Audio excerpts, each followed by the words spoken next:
Hello and welcome to my walkthrough of the Eduqas GCSE Media Studies Component 1 Set Text, The Man with the Golden Gun film poster. For this text we have to understand the poster's context, media language and representations. Throughout this video I'll be asking you to press pause and answer some questions, so please do so whenever you see this pause button. First of all though, can you fix my mistakes and match each of these terms with the correct arrow? They're all currently in the wrong place. I'd also like to think about the function of each of these elements. What's the point of them? Why are they there? Also consider the purpose of a film poster. What's it designed to achieve? There's that pause button.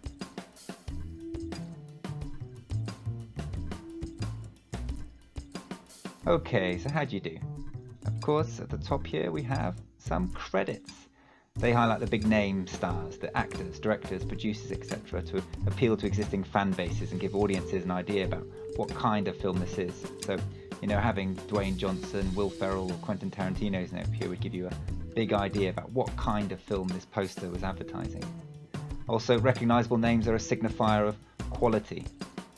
Next up, we have the main or central image. This also highlights the star actors, as is often one of the main selling points of a film. As well as this, the main image communicates the genre through genre codes, in this case the guns and explosions, to signify that it's an action film. Images provide some insight in the film's story or narrative, as well as the main characters. They also entice the audience by using enigma codes, mysterious elements that pique our curiosity and intrigue us. Images also fulfill uses and gratifications. They are made to be appealing, so for example full of excitement, drama and beautiful people, as this is the point of a film poster, to make us want to go and see the film it's advertising. Down here we have the title. Titles are the name of the film, which are important, and that's why they're in the largest font. As well as identifying the film, they can also give clues as to the genre, narrative, etc. And right at the bottom here we have the credit block. These are the names of the most important people involved in making the film, the actors, writers, directors, producers, etc. Context. This James Bond film was released in 1974 and starred Roger Moore as 007. Moore was a household name at this point after his starring role in TV series The Saint. This was his second appearance as the fictional MI6 agent after playing Bond in Live and Let Die. The film was based on Ian Fleming's best-selling novel, and his name appears prominently near the title, as this appeals to audiences who are fans of the novel, which is not the case now as the films are no longer based on individual books. The film was produced by the British company Eon, Everything or Nothing Productions, and distributed by United Artists, the US company. Bond has always been a global franchise. The film had an estimated $7 million budget, typical of the time, but tiny compared to Spectre's $245 million, and grossed over $97 million at the worldwide box office, making it a hit.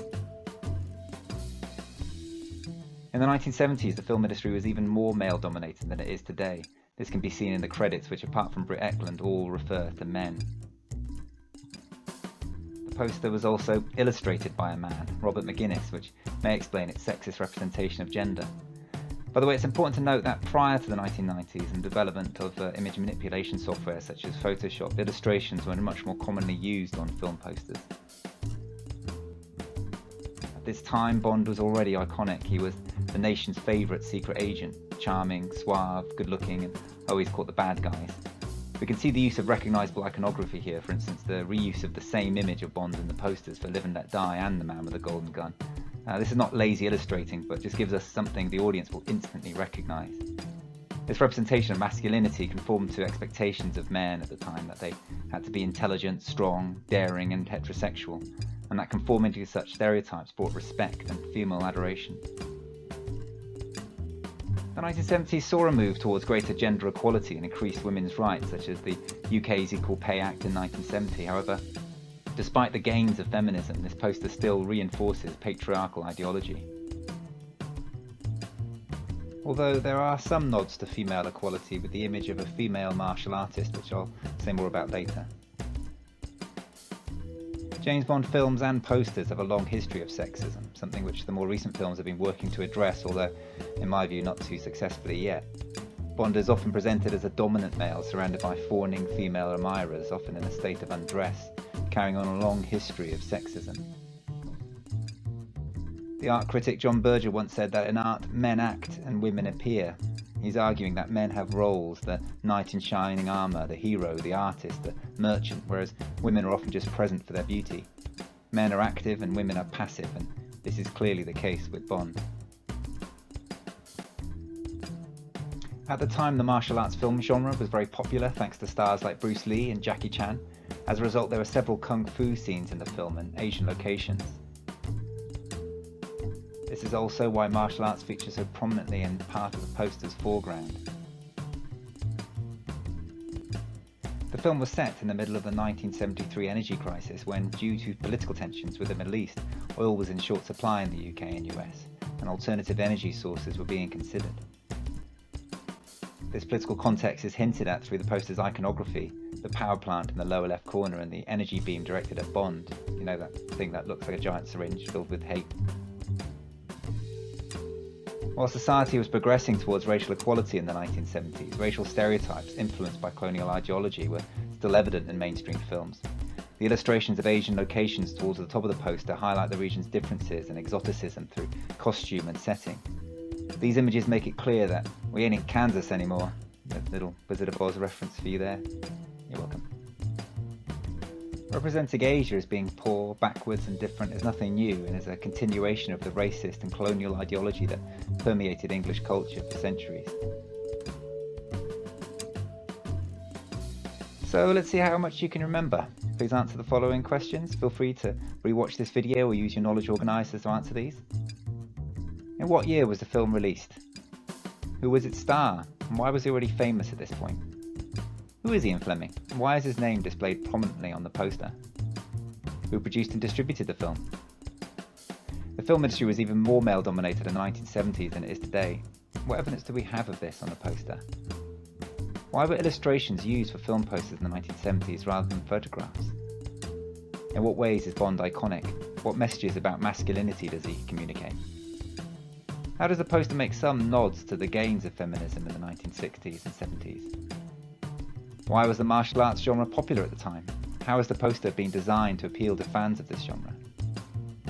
Why was energy and oil an important issue in the 1970s? How does the poster make reference to this issue? And how does the poster represent Asian culture? Does it support or challenge colonial ideology? Here's a good place to pause and have a think about these questions. Media language. The poster follows the generic codes and conventions of action posters. It's an illustrated collage depicting various exciting and dramatic parts of the film to entice the audience, especially fans of the action genre, which is typical of film posters of this period. Other visual or genre codes are used. Bond is holding a gun, iconography which connotes power and danger. He has a serious, intent look on his face, signifying he is the action hero, with other characters aiming guns or holding martial arts poses to signify action. We also see explosions and a car careening off the edge of a jetty, which signifies conflict and danger, appealing to fans of the genre. The James Bond franchise and starring actor is established by the credits at the top, with an iconic reference to 007 where the 7 resembles a gun, another genre code. The poster also makes use of various narrative codes and conventions. The central image is a mid-shot of James Bond, smartly dressed, holding a gun across his body.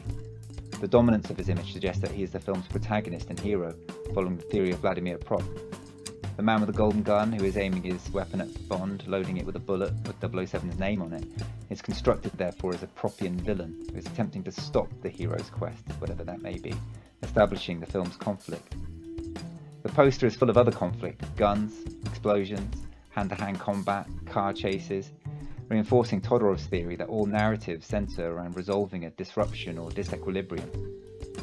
There are also many mysterious elements, or what Roland Barthes calls enigma codes, things to entice the audience, particularly those who haven't read the book. Audiences are curious by nature and hate unanswered questions such as, who is the man with the golden gun? Why does he want to kill Bond? Will the man with the golden gun succeed? Why is there an explosion at a power plant? Why does a car appear to be careening off a jetty? Will there be a car chase, and with who? Where will Bond's adventures take him in this film? Who are the two women in bikinis? Why does one appear to be protecting Bond, throwing her arm out to shield him, and the other helping the villain by pointing his position out to the man with the golden gun? Who are the people in karate uniform? Whose side are they on? So again, here's a good place to stop and see how much you can remember. Please answer the following questions. How is this a typical film poster of the 1970s? What genre codes have been used to tell us that this is an action film? How does the poster establish the film as part of the Bond franchise? And how does the poster construct Bond as the protagonist or Propian hero? How does the poster construct the idea of conflict with a Propian villain? Todorov argues that narratives centre on resolving a state of disequilibrium or disruption. What disequilibrium is hinted at in this poster? What enigma codes are used in the poster? How do they engage the audience?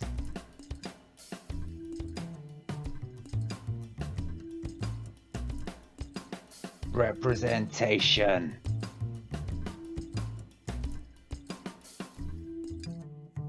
The poster reinforces patriarchal ideology in its representation of gender. The title itself emphasizes the important role men play in the narrative. All the male characters are holding weapons to signify their power and are often dressed in ways that signify high status. The man with the golden gun's power and dominance is reinforced through the image of the gun in the foreground. This is a phallic symbol of male authority. The gun connotes power, reinforcing the stereotype that men are strong and in control. The gold also connotes wealth, signifying superiority. The idea that such a special weapon is required to kill Bond, there is literally a bullet with his name on it, implies that he is not easy to kill, important enough to target. The image of Bond also reinforces stereotypes of male dominance and superiority. He is wearing a suit, a dress code which connotes wealth and high status. He is also positioned at the centre of the poster with the action taking place around him, connoting power. His serious, intent facial expression and direct mode of address signifies confidence and assertiveness, which is different to how some female characters are presented. The representation of women in the poster is more of a mixed bag at best. Starting with the two women in bikinis, this follows Laura Mulvey's argument that film audiences are positioned to view women through the male gaze. They have been sexualized, illustrated in skimpy bikinis with heavy makeup and long flowing hair, holding poses that emphasize the curves of their bodies to appeal to a male audience. The poster objectifies women, reinforcing Naomi Wolf's theory of the beauty myth. Their value is dependent on their appearance. Any other characteristic is apparently inconsequential or unimportant. The fact that there are two bikini-clad women also makes them appear more disposable or replaceable, which we've already seen as a theme throughout Bond posters up to this point, as well as the films themselves, where Bond will usually hook up with a number of women who are treated as disposable conquests. There is another female in the poster, however, who is dressed in karate uniform and is shown in a martial arts pose. These dress and action or non-verbal codes connote power and strength, appearing to subvert female stereotypes. She too has flowing hair, but this time it is much darker and her skin tone suggests she belongs to a different racial group to the other females. This may explain why she seems not to support the dominant sexualized stereotype portrayed by the other females. She is seen as exotic, different and other, reinforcing racial and ethnic stereotypes which are typical of the period. Remember that Asia is also presented as being exotic and other through the setting and dress codes which emphasize the region's differences to the West, especially its apparent poverty and backwardness, reinforcing colonial myths that entrench racist divisions. So, to recap representation. How does the title and the image of the gun in the poster's foreground reinforce patriarchal ideology? How does the image of Bond reinforce male stereotypes? How does the poster position audiences to view women through the male gaze? How does the poster objectify women while reinforcing Naomi Wolf's theory of the beauty myth? How does the image of women in karate uniform subvert traditional gender stereotypes? And how does the representation of parts of Asia reinforce ethnic stereotypes and colonial ideology? Here's a good place to pause and think about these questions.